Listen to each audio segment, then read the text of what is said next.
Ayan yung receptionist papuntang Lama Island, Char. No? So, good morning. I'm here at Central Fair number 4. I'm going to Lama Island. So, waiting kami kasi sarado pa yung boarding nila. So, wala pa rin naman yung ferry. On board na ako at this moment. And medyo sleepy ako kaya lang naingay nito mga kasama ko. Makasabay ko dito sa upper deck. Do ko konti lang kami dyan pero ang ingay nila kaya hindi ako makatulog. So, I take a video and photo na lang para hindi masyadong nakakainip yung biyahe. So, binusog ko na lang yung mata ko sa view kahit medyo malabo yung salamin ng bintana. Ito na nga ako, Lama Island. Medyo foggy ngayon. Hindi medyo, talagang foggy. Nga na, andito na ako sa Lama Island Pier.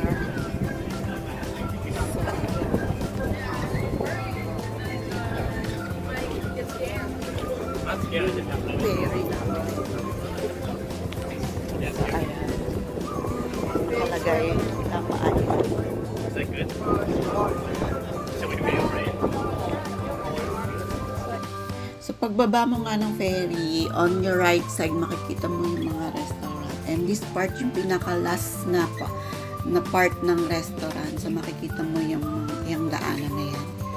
So, diretso lang and makikita mo yung mga sign, merong mga drawing na yan. Not so clear the skies. So, ayan, dito yung from there. Pag nalampasan yung restaurant dito. Ito yung palatandaan. Bakit doon?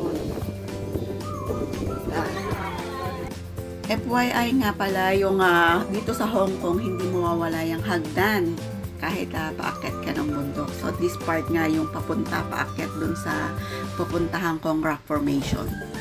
Ayan. Mga alam yung labong wala.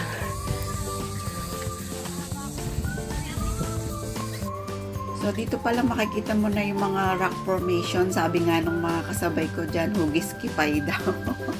Pero ayan, yung mga bato nga dito ay talagang kakaiba. Ewan ko ba kung bakit ganyan. Pero, as you can see, napakagandang tingnan and very whelming yung nature dito. So, I enjoy this moment talaga.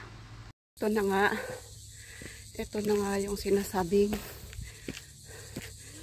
rocks formation ng Lama Island. So here, meron din over there. Doon, medyo marami lang siyang maraming fog.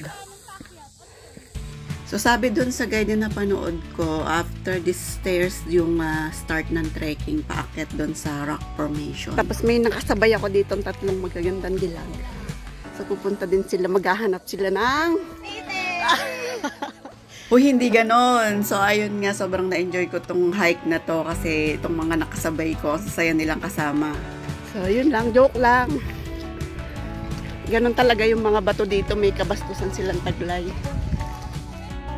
So, sa dulo nga ng hagdan, mag-uumpisa yung trekking at padadaanan mo itong magubat na to. Actually, hindi siya ganong kadaling puntahan at hindi ganong kadaling hanapin yung mga bakas.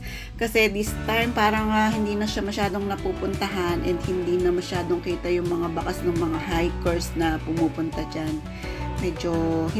Mahirap talaga siyang akyatin kasi pataas na siya ng pataas and yung mga bakas na dadaanan is hindi na ganoong ka-visible sa mga tao. Itlog lang hahanapin ko dapat eh. Pero sabi meron daw dito kakaiba.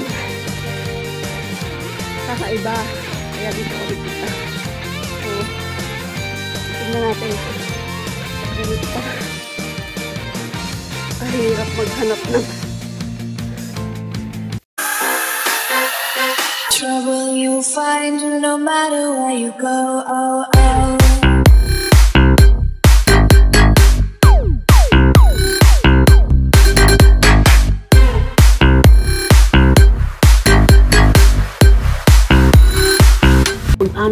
tayo dapat kay Spider-Man. Ako naman yung damit mo. Ako mo. Tulak mo. Ay! Kaya pala nahirapan sila. Yung lalaki nila eh. So pagkatapos nga namin lumusot dun sa bato na yon, nagpahinga kami and makikita agad itong rock formation na to. So medyo nahirapan ako talaga doon sa paglusot na yun at paggapang, kaya medyo nagtagal kami dito. Ayan yung inakit ko dito ng pagkahirap-hirap. So ito muna yung inuna naming puntahan na rock formation kasi ito yung mas malapit doon sa pinagpahingahan namin. The Penis Rock na tinatawag.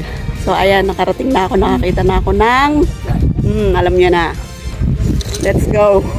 Of course, hindi mawawala yung aura moment ko dyan. Siyempre, palalampasin ko ba naman yun. Kaya lang, hindi talaga siya ganong kadaling humanap ng pwesto and nakaka-pressure kasi maraming nakapila para magpa-picture.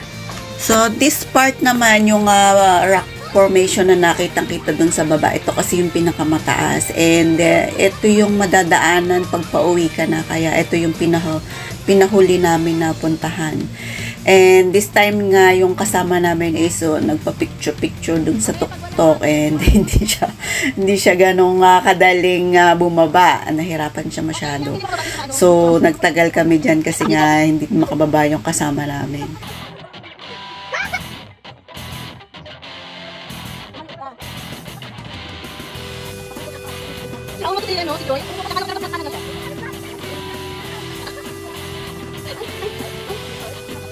Yun nangyari.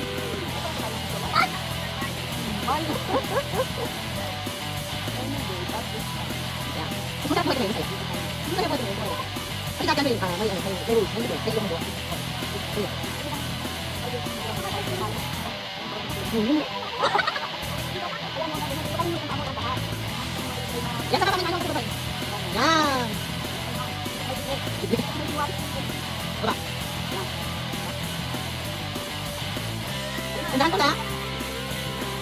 Ayan, yay! Matapos na.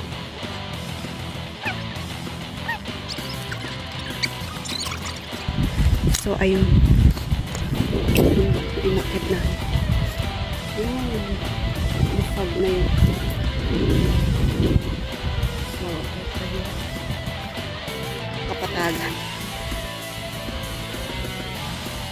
Init.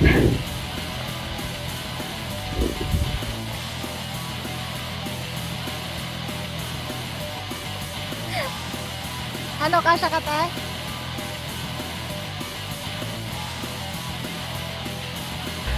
So, ayan, panibagong akyata na naman. Over there. Doon sa sitting rock. So, ito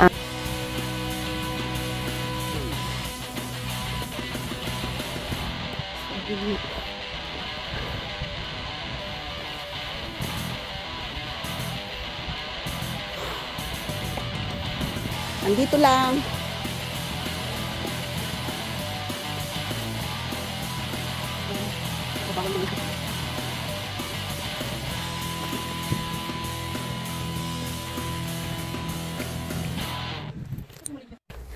So, video natin para alam nilang mahirap yung dinadaanan ko. O, diba? So, ayan. John. Lerp. Lerp side.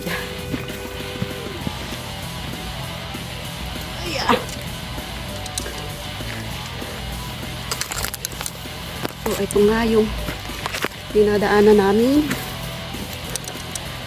So,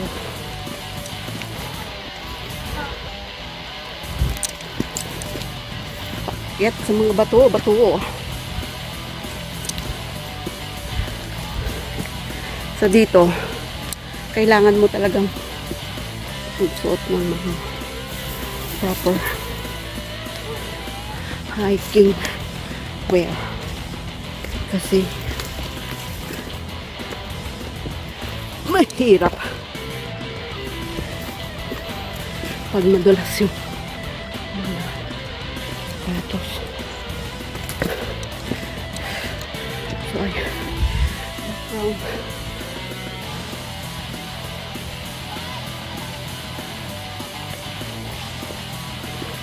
Oh. Okay. So, ayan. Isa na naman. Expectation versus reality. Itong okay. Extreme adventure.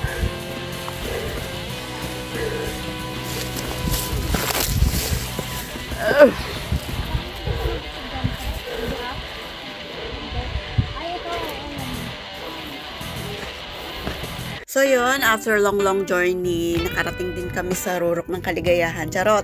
So eto nga yung tinatawag na Sitting Rock Formation. So napakaganda dito sa taas. Hindi nga lang ganun ka visible yung sky kasi talagang maulap siya dyan. And okay lang naman kasi napakaganda naman talagang tingnan sa baba. And of course, eto yung part na pauwi na kami. So, eto na rin yung part na tatapusin ko yung vlog na to. So, see you on my next video. Thank you for watching. Bye-bye!